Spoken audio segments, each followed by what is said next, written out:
Zachée vient au-devant de Jésus-Christ pour arranger sa vie, mais il ne parle pas que de lui, il parle des fautes qu'il a causées dans la vie des autres et il promet de restituer. Voici une mauvaise manière de confesser.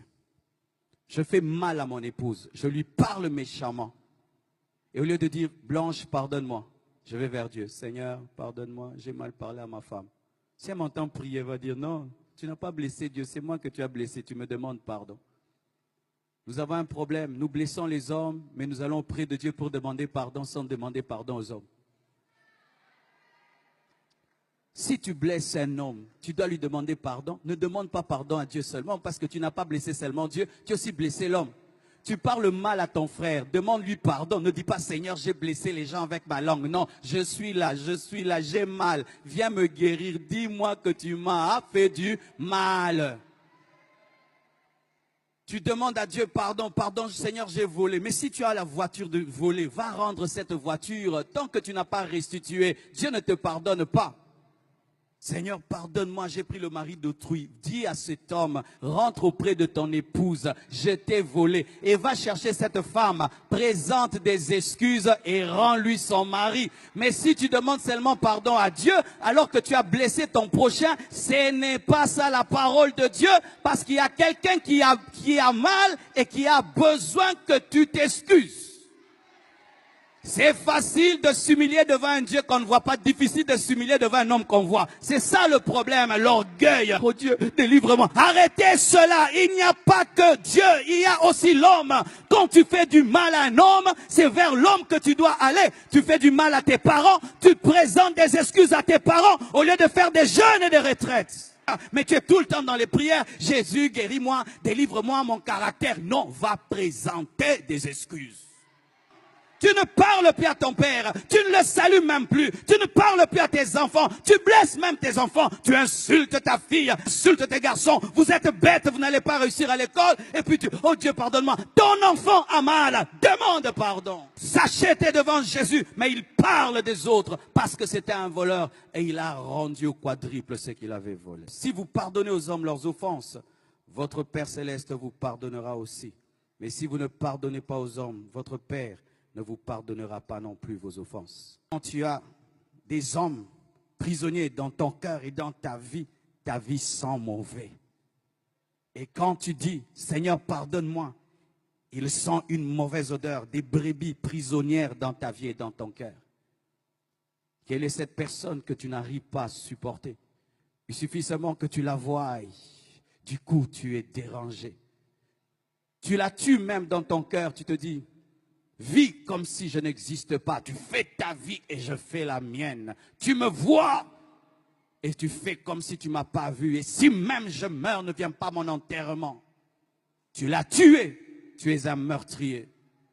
Quand tu te comportes envers un homme comme s'il n'existait pas, tu l'as tué et tu es un meurtrier. Et au dernier jour, Dieu t'appellera meurtrier parce que tu l'as tué dans ton cœur. Tu le rencontres, tu fais comme si tu ne l'as pas vu. Il peut être face à toi, tu ne lui parles pas. Tu l'ignores, tu es indifférent. Et certains même disent, je lui ai pardonné, mais je suis prudent. J'ai mis de la distance entre moi et lui. Mais quand Dieu te pardonne, est-ce qu'il met de la distance? Il te restaure. Mais toi, quand tu pardonnes, tu mets de la distance. Quand tu le vois, tu es troublé. Tu ne sais plus bien parler. Tu es déstabilisé parce que tu as de la haine, de la rancœur. Voici ce que tu vas faire pour arriver à pardonner à cette personne. Commence à la bénir dans la prière. Un jour, une femme est tombée malade. Elle souffrait d'un problème gastrique. Elle est allée voir son pasteur. Et elle a dit, pasteur, prie pour moi. Et Dieu révèle au pasteur, cette femme ne sait pas pardonner. Il faudrait qu'elle puisse pardonner. Elle a dit, je ne peux pas. Et le pasteur lui dit, chaque jour, commence à bénir cette personne. Commence à bénir. Elle a commencé à bénir. Au début, c'était difficile. Oh Dieu, bénis-le. Ah non, il m'a fait trop de mal. Ah. Mais après, Seigneur, bénis-le. Seigneur, bénis, bénis. Et un jour, elle vomit une boule comme ça, avec des tentacules. Le pardon l'a guérie et l'a libérée.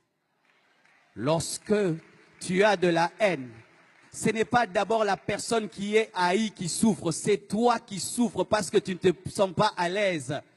C'est toi qui souffres en premier parce que quand tu pries, Dieu ne t'exauce pas et toi, tu n'es pas à l'aise. Quand tu vois cette personne, tu es dérangé. Elle n'est pas dérangée, mais c'est toi qui es dérangé. Libérez les captifs. Libérez les captifs. Ouvrez vos prisons. Ouvrez les prisons de vos cœurs. Téléphone cette personne. Dis à cette personne, je t'aime, je te pardonne. Et je t'assure que tu vas l'amener au Seigneur par ton pardon.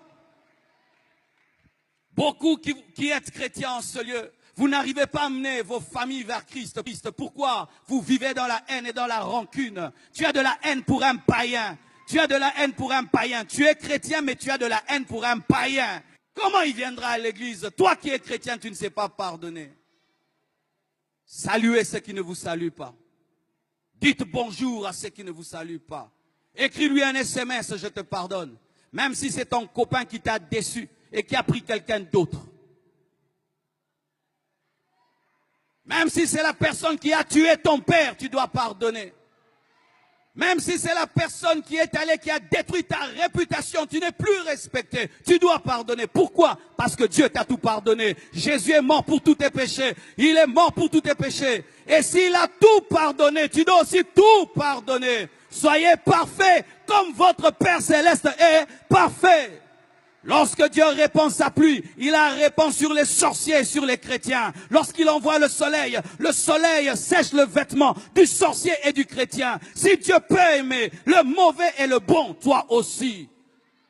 Pourquoi tu réclames aux gens d'être parfaits pour les aimer? Es-tu parfait? Que celui qui est parfait en ces lieux, qu'il lève sa main. Lève ta main si tu es parfait. Tu n'es pas parfait, hein? Alors pourquoi tu n'es que dans la condamnation?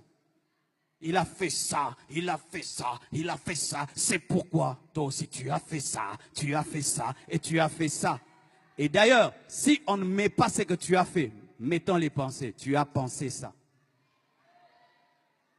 Car certains ne font pas le mal, mais ils pensent le mal. Et pour Dieu, la pensée est égale à l'action. Écoutez mes frères et sœurs. Quand je vous vois et je vous parle ainsi, c'est parce qu'une fois dans ma vie, j'ai vu ce qui se passe après la mort. Et depuis que j'ai vu cela, j'ai décidé, quand je parle aux hommes, de leur parler des choses importantes pour leur éternité. Et je vous demande vraiment d'arranger vos vies ce soir parce que l'éternité existe.